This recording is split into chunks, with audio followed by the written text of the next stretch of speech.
హరహర మహాదేవ శంభో శంకర. ఈరోజు శ్రీ కుక్కుటేశ్వర స్వామి దేవస్థానం పిఠాపురంకి వచ్చానండి.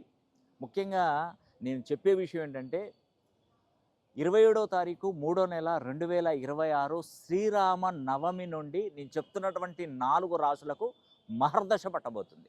అవే రాసులండి? ఒకటి తులారాశి, వృషభ రాశి, కుంభరాశి, సింహరాశి, 4 రాసులకండి.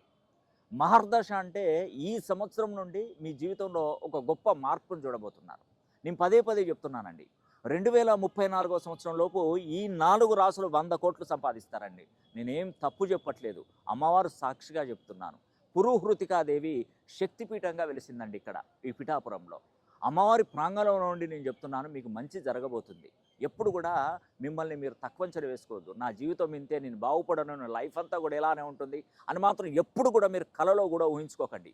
ఒక టైం అనేది వచ్చింది. ఆ టైము పరాభవ నామ సంవత్సరం నుండి మీకు మొదలు కాబోతుంది. 2034 లోపు సుమారుగా ఈ 4 రాసులు 100 కోట్లు సంపాదిస్తారండి. ఎందుకంటే ఈ శ్రీరామ నవమి నుండి, అంటే ఈ యొక్క గురువు అధిపతిగా ఉన్నాడు ఈ సంవత్సరానికి, రాజుగా వ్యవహరిస్తున్నాడు నవనాయకుల్లో. గురువుగా వ్యవహరిస్తున్నటువంటి వారు శ్రీరామచంద్రమూర్తి. సాక్షాత్తు గురువు బలం అనేది కూడా ఈ యొక్క శ్రీరామచంద్రమూర్తి జన్మించిన నక్షత్రమే పునర్వసు నక్షత్రం. ఆ నక్షత్రానికి అధిపతి కూడా గురువే. కాబట్టి ఆ నక్షత్రంతో, అదేవిధంగా 2026 జనవరి మాసం అనేది కూడా రోహిణీ నక్షత్రంతో స్టార్ట్ అయింది. రోహిణీ నక్షత్రంలో జన్మించినటువంటి వారు ఎవరండి? సాక్షాత్తు శ్రీకృష్ణ పరమాత్ముడు.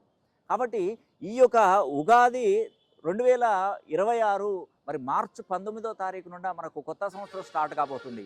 ఈ 4 రాసుల దశ తిరగబోతుంది. తులారాశి, వృషభ రాశి, కుంభరాశి, సింహరాశి, ఈ 4 రాసులకు పట్టిందల్లా బంగారమేనండి. ఈ జీవితంలో ఎంత సంపాదిస్తారంటే ఒక విధంగా చూస్తే మిమ్మల్ని కుళ్ళుకొని మీ మీద ఈర్ష్యపడే రోజులు వస్తాయండి, అంటే మీ సంపాదన చూసి. కాబట్టి నేను చెప్పేది ఒకటేనండి, మన పేరే మనకు అదృష్టాన్ని ఇచ్చేటువంటి గొప్ప వరం. ఆ పేరుని 360 డిగ్రీలలో పేరు ప్రోగ్రామ్ చేసుకొని 2500 పైన ఫ్రీక్వెన్సీ కనుక మన పేరు ఉంచుకోగలిగితే, దాన్ని యాక్టివేట్ చేయగలిగితే, నిజంగా చెప్తున్నాను, ఈ అమ్మవారి యొక్క ప్రాంగణం నుండి చెప్తున్నాను, మీకు 2034 లోపు సుమారుగా 100 కోట్లు సంపాదించే తీరుతారు.